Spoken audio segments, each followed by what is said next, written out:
Bonjour. Dans le cadre de l'activité présente à l'Université du temps libre autour d'Expo, je vais vous présenter un travail que j'ai fait sur un peintre plasticien chinois dont j'avais vu une rétrospective à- au musée Guggenheim de Bilbao et quelques années plus tard une, une exposition importante à Shanghai en Chine.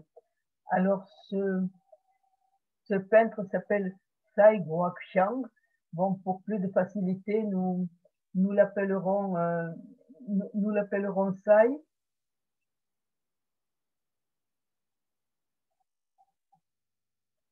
Alors, il y aura trois parties dans mon diaporama, une biographie de Tsai, les influences que l'on retrouve dans ses œuvres, parce que cela m'a paru important pour les comprendre, et ensuite les visites des expos du Guggenheim et de l'exposition de Shanghai.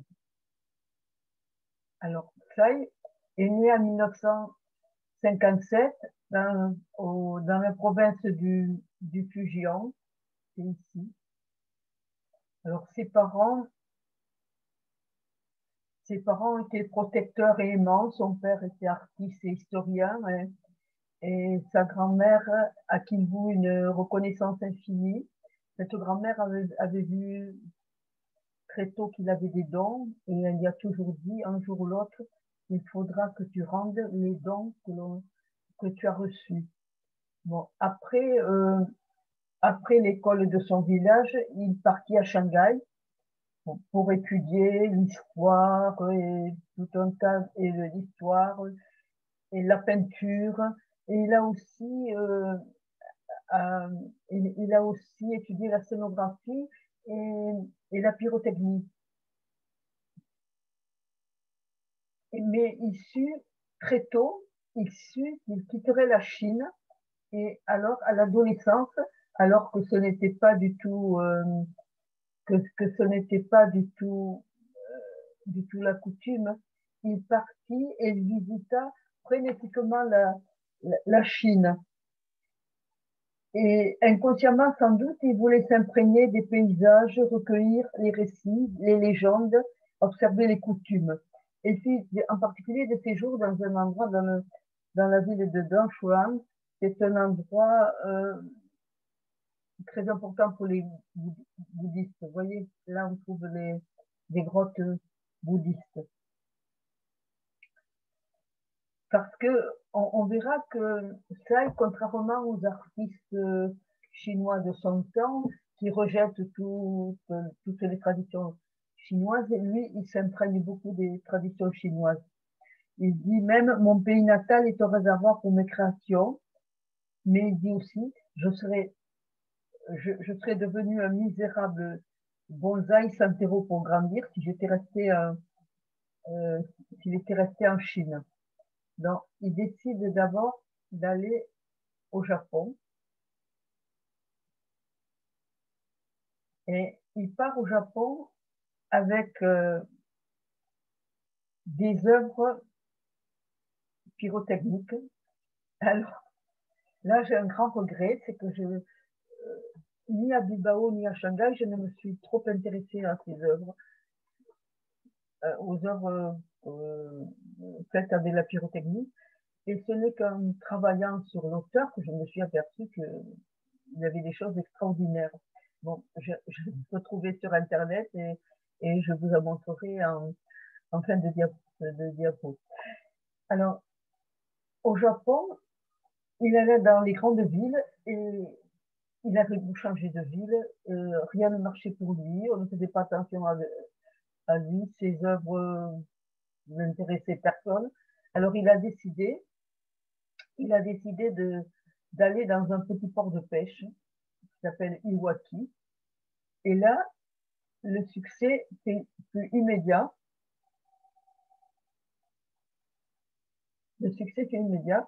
Il a appris le japonais, il se lia avec la population et cette population de pêcheurs l'aida à installer, à, à parfaire ses installations pyrotechniques et son succès était tellement important qu'il devint le délégué officiel du Japon à une sorte de biennale sur les arts asiatiques qui a eu lieu à New York. Alors, quand il est arrivé à New York, il s'est aperçu que aux États-Unis, il était très connu. Il a trouvé dans les bibliothèques des ouvrages le concernant et il a été un peu effrayé par ce succès-là. Et il a demandé de pouvoir aller au Nevada voir les explosions atomiques parce que lui pensait que le XXe siècle est le siècle des USA. Je voulais étudier cette ère américaine et le championnat atomique m'apparaissait comme un symbole. Bon, le succès est total aux États-Unis, tellement bien que la Chine lui demande d'être le directeur artistique de la cérémonie d'ouverture et de clôture des Jeux Olympiques de 2008. Alors, il part en Chine, il achète une maison traditionnelle à Pékin, datant de l'école Qing, et tout le monde là pense que ça y est, il va rester en Chine. Et puis non, il repart aux États-Unis, et à ceux qui s'en étonnent, il dit New York me permet de devenir un homme ordinaire. Contrairement à l'Europe, les USA n'ont pas un penchant particulier pour les pays étrangers. C'est une des raisons de mon choix et de mon attirance pour ce pays. Les Américains vous considèrent comme un artiste normal. En Europe, si on sait reconnaître la valeur d'un artiste étranger, on juge cependant ses œuvres en fonction de son origine. Vous restez un artiste chinois. Alors, quelles influences trouve-t-on dans ses œuvres? D'abord, les influences traditionnelles chinoises et le feng shui, qui est un moyen d'analyser et de comprendre les relations entre les hommes et leur environnement. En Orient, le feng shui fait partie des coutumes populaires. Alors, le feng shui influence mes installations. Je porte une attention particulière à l'organisation de mes expos. Et il considère aussi le public comme une part importante de ces genres d'énergie. Et vous verrez que le public se promène parmi les œuvres, parmi ces installations. Il y a aussi la cosmologie, qui est la science des chiffres. Alors, il y a le chiffre 9, qui est la naissance et la renaissance. Et on va trouver aussi dans ces œuvres le nombre 99, qui est un cycle infini. Bon, la déesse Bodhisattva, qui observe, capte les sons, les prières et plus généralement toutes les souffrances du monde. C'est la déesse de la compassion et de la miséricorde. Alors, moi, j'ai l'impression que c'est un peu comme notre Vierge Marie. Bon. Il est aussi très influencé par l'éducation maoïste et marxiste-léniniste de son époque, hein. Mais il n'en a retenu que 3 choses. On a raison de se révolter face à l'injustice et encercler les villes par les campagnes. Et on a vu qu'au Japon, ça lui avait été très profitable, hein, alors qu'il n'avait aucun succès dans les villes. Dans les campagnes, il a eu du succès. Ensuite, s'appuyer sur la base de la société et non sur les élites. Là aussi, on a vu que ce sont les pêcheurs d'Iwaki qui l'ont beaucoup aidé pour ces installations. Les auteurs du passé, on a Buddha, qui a intégré un monastère bouddhiste à 23 ans, mais qui a mis un terme à sa vie monastique à 54 ans pour se marier. Nizam, qui est un peintre calligraphe et poète né sous l'occupation de la dynastie des Yuan. Et lui aussi s'est retiré dans un monastère pour pouvoir peindre.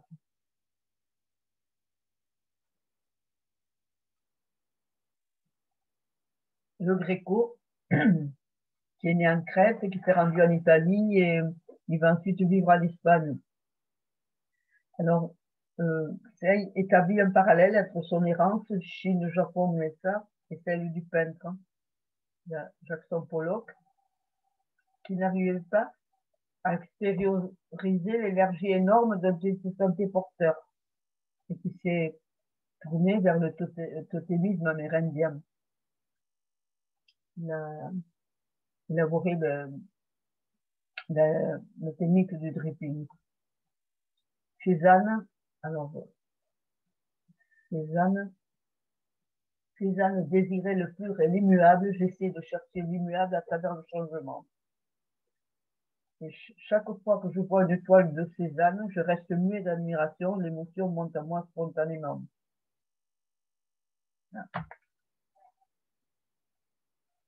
L'écologie, c'est très prégnant dans ces dernières œuvres, hein, et surtout la survivance des espèces. Bon, alors là, on va voir des tableaux issus de deux expositions, en 2009 au Guggenheim, en 2014 à Shanghai. Alors, vous voyez, ce musée, c'est en réalité une ancienne centrale thermique.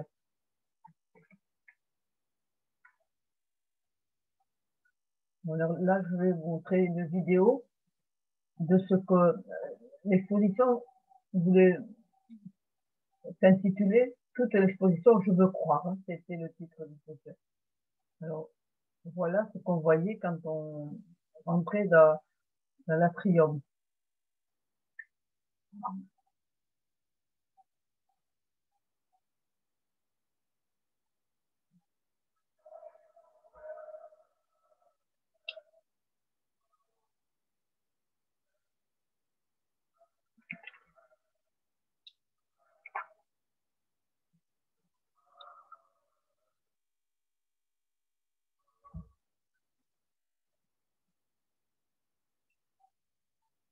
Ce sont des voitures blanches suspendues dans les airs et traversées par des tubes lumineux, comme si ensemble elles montraient les mouvements séquentiels d'une explosion. Hein. Cette scène a été imaginée après les attentats à la voiture piégée. Alors, ici, dans cette scène, nous voyons 9 tigres criblés de flèches qui se convulsent de douleur. Pourquoi des tigres?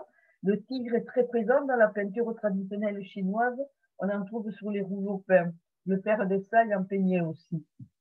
L'inspiration de cette scène provient de l'histoire d'un guerrier du XIIe siècle qui a tué à main nue un tigre dévoreur d'hommes qui semait la terreur. Dans la Chine du XIIe siècle, le tigre représentait une force terrible et celui qui en venait à bout était considéré comme un héros. Mais Saïd a voulu montrer que c'est le massacre commis par les hommes, a voulu montrer le massacre commis par les hommes et la souffrance des tigres. Dans le même acte revêt des significations contradictoires selon le contexte historique. Et ici, c'est surtout la souffrance des tigres.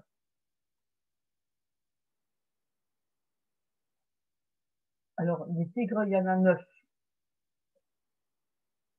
Il n'y en a que 8 sur ma diapositive, mais il y en a 9. Regardez comment il a pu montrer la souffrance. Alors, là, nous allons voir, pour moi, ça a été vraiment un de mes tableaux préférés. Je vous montre une diapo.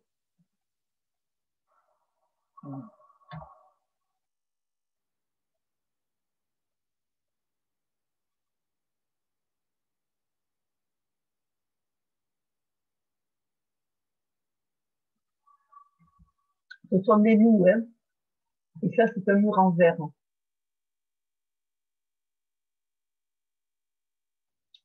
Il y a 99 loups.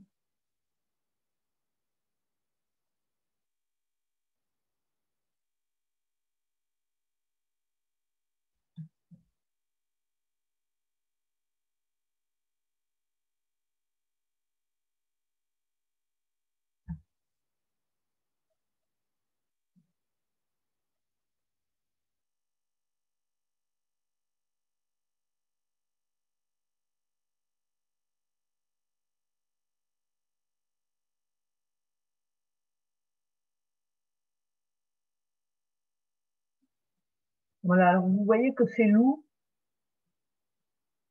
paraissent vont tous dans la même direction, ils vont se cogner contre le mur et puis ils repartent comme si rien n'était. Alors ça, il dit, comme chacun le sait, les murs en verre ne sont pas structurels et les murs invisibles sont les plus difficiles à détruire. J'ai fait 99 loups qui se déplacent très près les uns des autres, en groupe. Ils ont une façon brutale de heurter le mur. Ils tombent, ils se relèvent et se remettent à courir sans arrêt. On peut penser au destin de l'humanité qui reproduit les mêmes erreurs. Alors, vous voyez, ils heurtent les murs, puis ils repartent comme si rien n'était, puis ça recommence. Alors, les loups sont fabriqués par une structure en métal et de peau de mouton peinte et remplie de foin.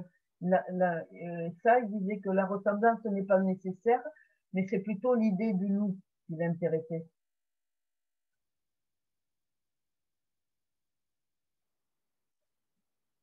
Oui. Ça, c'est à Shanghai. Vous voyez que les personnes se promènent parmi les loups. Hein. J'avais été impressionnée par cette installation. Alors ici c'est un bateau qui a été échoué sur la place d'Iwaki au Japon et des volontaires ont réussi à le sortir de l'eau. Et vous allez voir, il est rempli de porcelaine chinoise et ce sont des déesses votivoires qui sont cassées.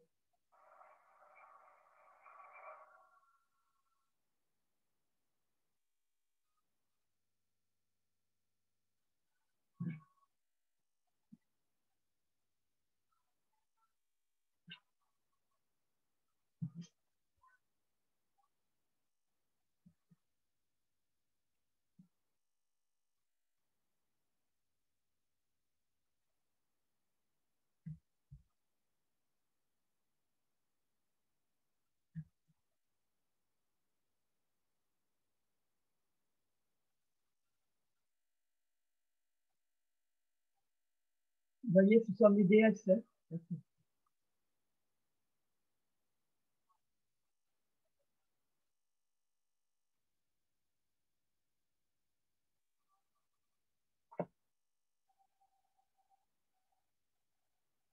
Alors, vous voyez, le bateau il est rempli de porcelaine. C'est la porcelaine de DUA, qui est une ville qui est une région qui est près de là où est né le plasticien. Alors, cette porcelaine, elle est blanche comme la neige, transparente comme le jade, lisse comme la soie. Elle est très blanche car l'argile kaolinique qui la compose possède du silicium. C'est la quintessence de la porcelaine chinoise. Les personnalités bouddhiques sont représentées par cette porcelaine. Et vous voyez là, c'est une photo que j'ai prise à Bilbao, mais il se dégageait beaucoup de sérénité de ce tableau. C'était vraiment, je n'arrivais pas à partir avec une ambiance, bon, qu'on pourrait dire zen, mais c'est pas le mot.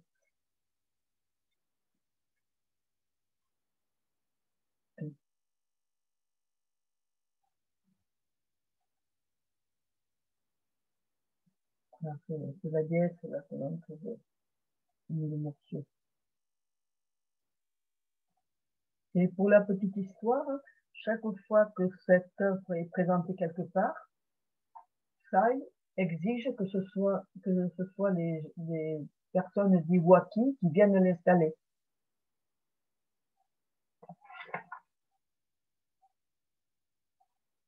Alors là aussi, une autre œuvre, je ne sais pas pourquoi il appelait ça la 9e vague. Bon, il fait référence à un tableau d'un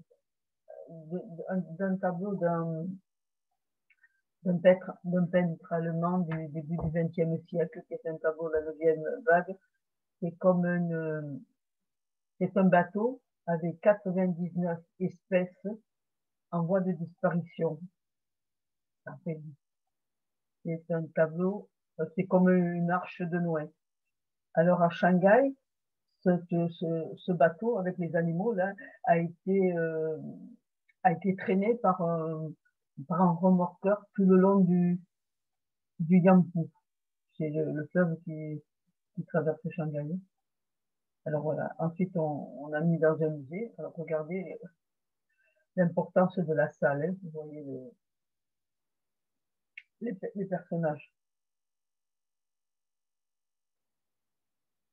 Bon, alors là, je veux vous présenter ce qu'il fait avec la poudre à canon. La poudre à canon, c'est les Chinois qui ont inventé la poudre. Et c'est quelque chose de très traditionnel. Alors, il y a eu à Paris, il y a quelques années, à l'exposition Cartier, non, c'est quelque chose qui s'appelait le carnaval des animaux, où tout le peintre et plasticien avait fait un travail au sujet des animaux. Et alors ça, il y avait présenté quelque chose qui s'appelle héritage. Alors, ça, ce sont des animaux qui sont en polystyrène peints autour ça c'est du sable, et ça c'est comme un lac qui reste, qui se remplit par le goutte à goutte. Alors, il y a 99 répliques grandeur nature d'animaux sauvages autour d'un bassin avec un mécanisme de goutte à goutte. C'est la vision utopique d'un rassemblement pacifique de prédateurs et de proies. Mais dit, que se passerait-il si chacun lève la tête? Alors, à partir de ça, ça va faire un dessin et on va obtenir, avec la pyrotechnie que vous allez voir dans la vidéo, on va obtenir ceci. Vous voyez qu'on peut voir les animaux, hein, si on est attentif. Quand on le voit de près, on voit vraiment les animaux. Voilà, c'était à l'entrée de l'exposition.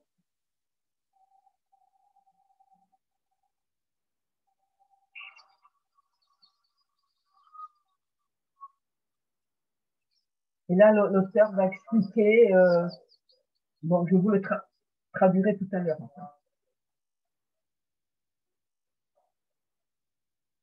Voilà, alors, ça,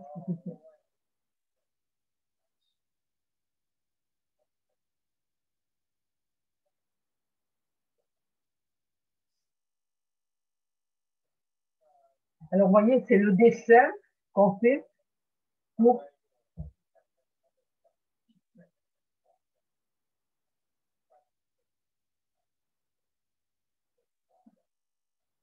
Alors, ça on fait les pochoirs et là, on va mettre le feu. On va mettre le feu.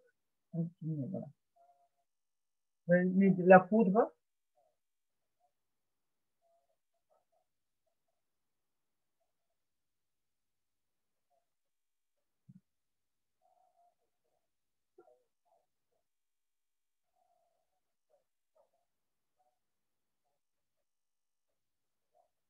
Voilà. On est là.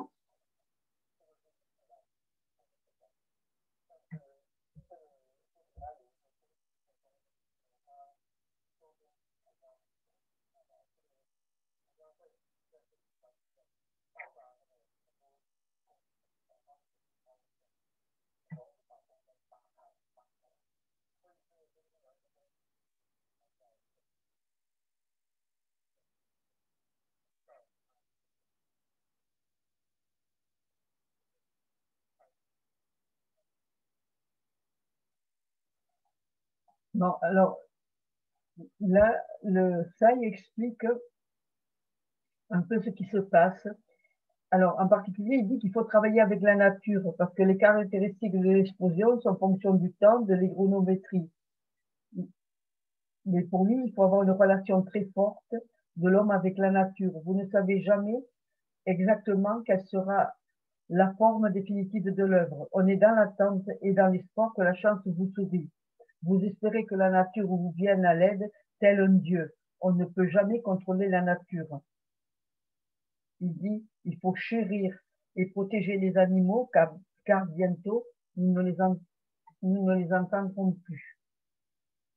Bon, alors voilà, je vous ai montré là, par ce personnage qu'on a fait, qu'il a réalisé avec le même principe, hein, de la poudre à canon, des pochoirs en dessin planté, les pochoirs, et puis on met le feu, et puis on éteint, et puis on regarde ce que ça donne. Voilà. Alors là, il dit que là, c'était de la poudre à canon de couleur. Là, il dit que c'est extrêmement difficile de maîtriser l'explosion de la poudre à canon coloré. Bon, alors là, je vais vous montrer l'œuvre qu'il considère pour lui comme majeure. Le 15 juin 2015, dans son village natal, Say réalise le projet pyrotechnique qu'il appelle Skilander. On traduit ça par échelle céleste. C'est une échelle de 500 mètres de hauteur, garnie de feux d'artifice, qui s'élève lentement dans le ciel, entraînée par un ballon d'hélium. Quelques instants après l'allumage, à l'aurore, elle embrase tout entière dans la lumière dorée des explosifs. Le bruit grandiose des détonations se produisit pendant une minute, puis les degrés de l'échelle s'éteignirent un à un de la base au sommet, comme si elle gagnait des nuées. L'ensemble dure moins de 2 minutes. Et ce projet qui dure moins de 2 minutes, il n'avait jamais pu être mené à son terme. Il dit que peut-être il avait essayé 50 fois de le réaliser. Et il voit un signe parce que cette œuvre ne pu être finalement réalisée à Ganzhou, le village où il est né, grâce au soutien sans faille de ses proches, de ses amis et des villageois de l'île. C'est un cadeau offert à sa grand-mère, ses parents, sa famille et sa terre. Et 30 jours après, sa grand-mère mourut, elle allait avoir 100 ans. J'ai parcouru le monde, créé quantité d'œuvres, mais ma grand-mère n'en a jamais rien vu. J'ai voulu réaliser mon rêve d'enfant, le plus fou et le plus mystérieux dans ma ville natale, créer l'œuvre la plus stupéfiante pour la lui offrir. Le projet vient très tard, mais il est au rendez-vous.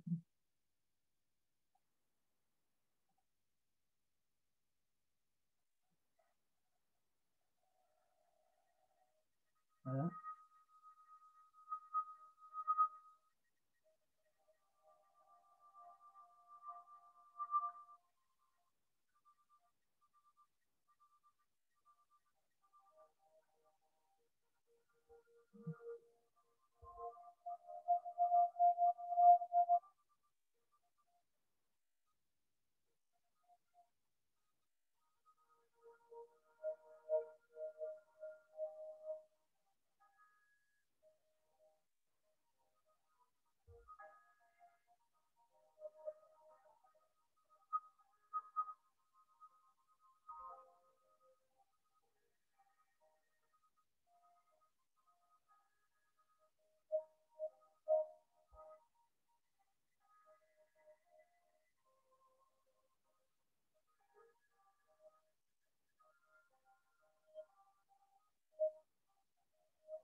Bon, j'ai conscience que ce que je vous ai présenté est très imparfait parce que je ne manie pas du tout les nouvelles techniques, Mais j'espère que j'ai pu quand même un peu vous intéresser et puis je vous demande beaucoup d'indulgence. Merci.